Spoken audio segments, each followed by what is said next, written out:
हम देखते हैं दी ट्विंस फ्यूचर गोकू से फाइट करने के लिए उसके फॉर्म का इस्तेमाल कर रहा होता है।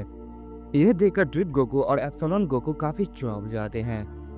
पर तभी फ्यूचर गोकू कहता है ये काफी अच्छी चाल है, पर तुम्हें क्या लगता है? ये कहते ही फ्यूचर गोकू टैंग को आगे दर देता है और उन सबको फ्यूचर में पहुंचा देता है जहाँ दी ट्विंस घुटनों के बल था और उसके सामने फ्यूचर गोकू होता है और उसे देखकर साफ पता चल रहा था कि दी ट्विंस फ्यूचर गोकू से हार गया है। इसके बाद फ्यूचर गोकू टाइम को रिवर्स करता है और कहता है क्या तुम अभी भी मुझसे लड़ना चाहते हो? तुम मुझे हरा सकते हो, लेकिन मेरी पावर का इस्तेमाल करके मुझे हराना नामुमकिन है।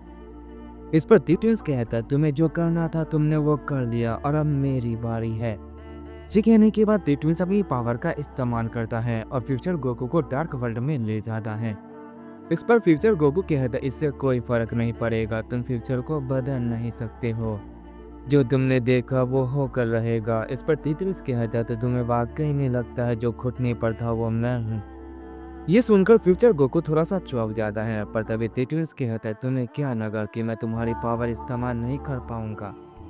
पर मैं ये भी अच्छे से जानता हूँ कि तुम्हें हराना इतना आसान नहीं है, तुम कभी भी अपनी पूरी ताकत का इस्तेमाल नहीं करते हो, बिल्कुल मेरी तरह। ये कहने के बाद टिटल्स अपनी डार्क पावर को खत्म कर देता है, जिससे वो फ्यूचर गोकू के टाइम वर्ल्ड में दोबारा से वापस आ जाते हैं। उन दोनों को सामने देखकर किसी को समझ नहीं आता है कि उनमें से कौन जीता है। और तभी दी ट्विंस कहता है ठीक है, इस फाइट को हम बाद में लड़ेंगे, अभी तुम आपस में बिजी हो तो तुम आपस में ट्रेनिंग कर लो, मैं यहाँ से जा रहा हूँ। जब मैं अगली बार तुमसे मिलूंगा तो मैं तुमसे जरूर लड़ूंगा, मुझे तुम्हारी सारी कमजोरी के बारे में पता चल चुका है।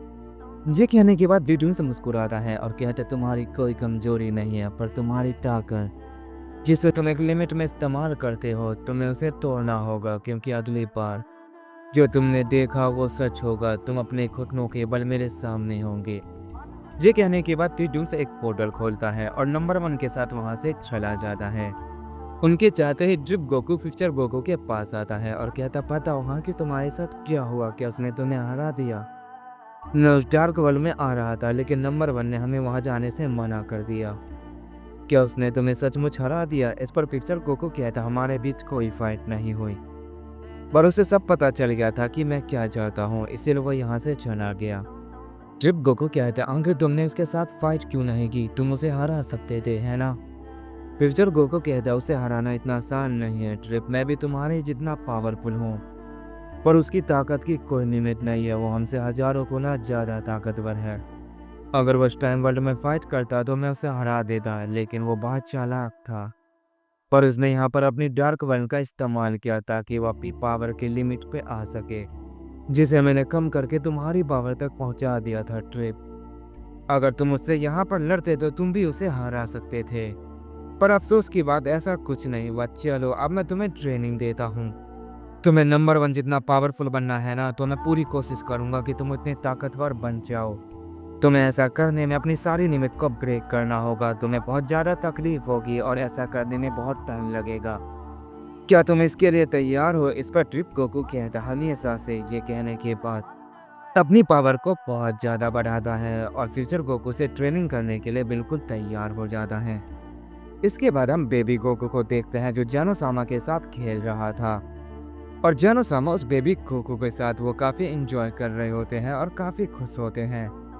ग्रैंड पिस्ट जो उन्हें देखकर मुस्कुरा रहे थे, लेकिन उन्हें एक बात समझ नहीं आ रही थी कि आखिर ये बेबी गोकू यहाँ पर है तो वो किससे अपने साथ ले गया। वो ये पता करने के लिए अपनी पावर का इस्तेमाल करते हैं, लेकिन उन्हें कुछ भी पता नहीं चलता है।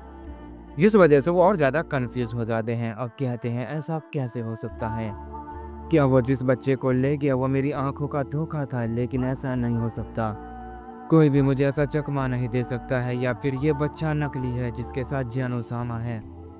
ये कहने के बाद उस बच्चे की तरफ बढ़ने लगते हैं और उस बच्चे को गोद में उठाते हैं और अपनी पावर का इस्तेमाल करके उस बच्चे के बारे में जानने लगते हैं, जिससे उन्हें पता चल जाता है कि ये एक असली बच्चा है और वो उस ग्रैंडपिस्ट का बेटा है। ये जानने के बाद ग्रैंडपिस्ट के हुजूर जाते हैं। जानो-सामा कहते हैं क्या बात है ग्रैंडपिस्ट, आखिर तुम इतने ज्यादा परेशान क्यों हो? इस पर ग्रैंडपिस्ट कहते हैं कुछ नहीं जानो-सामा, मैं तो बस इस बच्चे को देखना चाहता था, कहीं इस बच्चे से आपको खतरा तो नहीं? इस पर जानो-सामा कहते हैं ये तुम क्या कह रहे हो? बड़ा इस बच्चे से मुझे क्या खतरा होगा, हम तो अच्छे दोस्त हैं, देखो ये कितने अच्छे से मेरे साथ खेल रहा है। ये जल्दी बड़ा हो जाएगा, इसके बाद मैं इसे नया ओमनी किंग बनाऊंगा। फिर हम दोनों मिलकर इस पूरे मल्टीवर्स पे राज करेंगे और हमें बहुत मजा आएगा। जब ये बच्चा बड़ा हो जाएगा तो किरण फिश तुम इसे बहुत ज्यादा पावरफुल बना देना ताकि इसका कोई भी सामना ना कर पाए। किरण फिश कहते हैं जैसा आप कहे जैनो सामा। जैनो सामा कहते हैं तो ठीक है, अब उस बच्चे को मुझे वापस दो, मुझे उसके साथ और ज्यादा खेलना है। ये सुनने के बाद ग्रैंड फिश तो मुस्कुराते हैं और कहते हैं ये लीजिए जैनो सामा, मैं तो भूल ही गया था, आप इसके साथ जितना चाहे खेल सकते हैं, तब तक मुझे एक जरूरी काम है, मुझे कुछ पता लगा रहा है।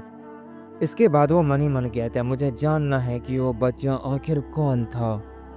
इसके बाद हमें दूसरे किरण पिस्ट का मल्टीवर्स को दिखाया जाता है जहाँ किरण पिस्ट उस बेबी गोकू को लेकर जा रहे थे और वो जैनो सामा के प्लेस पे पहुंच जाते हैं जहाँ उनका सब इंतजार कर रहे थे। जैसे किरण पिस्ट वहां पहुंचते हैं, सब उन्हें देखकर काफी चौंक जाते हैं। उस यूनिवर्स का जैनो कहता है तुम इतनी जल्दी आ गए किरण पिस्ट, क्या तुम्हें वो बच्चा मिला? किरण पिस्ट कहते हैं हाँ जैनो सामा, ऐसा हो ही नहीं सकता कि मैं जाऊं और मुझे मेरा बेटा ना मिले। अगर मुझे ये नहीं मिलता तो मैं उस पूरे मल्टीवर्स को खत्म कर देता। ये कहने के बाद उस बेबी गोकू को अपनी पावर से वहां पर ले आते हैं और उसे एंजल्स के हवाले कर देते हैं। किरण पिस्ट कहते हैं विस इस बार इसका अच्छे से ख्याल रखना। विस कहता है चिंता मत कीजिए फादर, अब मेरे होते हुए इसे कोई नुकसान नहीं पहुंचा पाएगा। ये कहने के बाद विस अपने स्टाफ का इस्तेमाल करके उस बेबी गोकू के चारों तरफ एक सीट लगा देता है।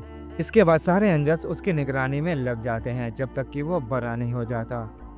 और इसी तरह कई साल बीत जाते हैं, वह एंजल्स अपनी जगह से हिलते भी नहीं हैं और वो बेबी गोकू पहले से थोड़ा बड़ा हो चुका था। ये देखने के बाद सारे एंजल्स कहते हैं अब हमें इस बच्चे को इस सील से आजाद कर देना चाहिए, तुम्हारा इस बारे में क्या ख्याल है विस? विस कहता है इतना काफी नहीं होगा, कुछ साल और इसे इस सील के अंदर ही रहने दो जब तक ये थोड़ा बड़ा और नहीं हो जाता है और इसकी पावर बढ़ नहीं जाती। जब तक ये सील के अंदर है इसकी पावर लगातार बढ़ती रहेगी और ये सेफ भी है। वेरस कहते तुम्हारी बात ठीक है विस, लेकिन मुझे इस बेबी एंजल्स को देखने का मन कर रहा है। विस कहता अगर मैंने फादर से वादा नहीं किया होता तो मैं इस बेबी एंजल्स को इस सिर से बाहर निकाल लेता, पर हमारी वजह से इस बेबी को कोई भी नुकसान नहीं होना चाहिए, इसीलिए मुझे ये करना पड़ रहा है। बस कुछ टाइम की बात और है, उसके बाद ये हमारे साथ ही होगा। वैसे भी तुम जानते हो इस बेबी के कितने ज़्यादा दुश्मन हैं, अगर हमने कुछ भी गलती की तो वह सारे एनिमे इसका फ़ायदा उठाएंगे और इस बेबी को ख़त्म करने की पूरी कोशिश करेंगे। विस की बात पे सारे एंजल्स एग्री हो जाते हैं और वो कहते हैं तुमने बिल्कुल सही कहा। पर जैनो सामा भी इस बेबी को बड़ा होने का इंतजार कर रहे हैं, पता नहीं वो खुद को कब तक रोक पाएंगे। विस कहते हैं तुम उसकी चिंता मत करो, फादर उनके लिए काफ़ी है, वो उन्हें समझा देंगे।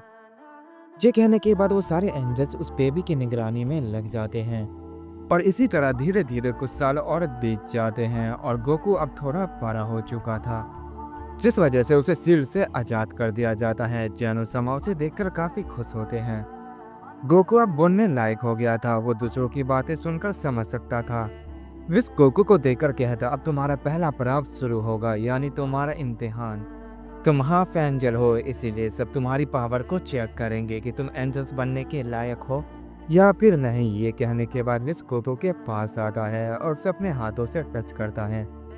उसके ऐसा करते ही गोकू की बॉडी से काफी ज्यादा पावर रिलीज होने लगती है। ये देखकर विस अपने हाथ को पीछे कर लेता है और कहता आखिर इतनी ताकत तुम्हारे अंदर कहाँ से आई? इस पर गोकू कहता ये तो बस शुरुआत है, जब मैं बड़ा हो जाऊंगा तो मैं तुमसे भी ताकतवर बन जाऊंगा। इस पर विस मुस्कुराते हुए कहता मैं तुमसे यही उम्मीद रखता हूँ, तो चलो इसका वक्त आ चुका है। गोकू कहता किसका? इस पर विस कहता तुम्हें जल्दी पता चल जाएगा, बस मेरे साथ आओ। ये कहने के बाद विस गोकू को ग्रैंड पिस्ट और जैनो सामा के पास ले जाते हैं।